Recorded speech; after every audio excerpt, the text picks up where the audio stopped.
এই পর্যন্ত যত ধরনের ভর্তা বানিয়েছি তার মধ্যে আমার সব থেকে পছন্দের একটা ভর্তা হচ্ছে এই ভর্তাটা।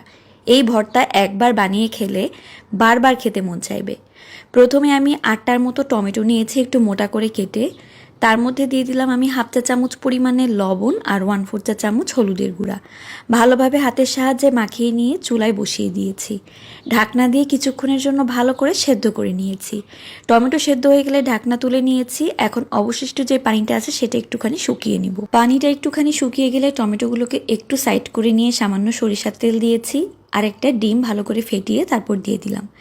এখন ডিমটাকে ভালোভাবে এই টমেটোর সাথে মিক্স করে নিচ্ছি।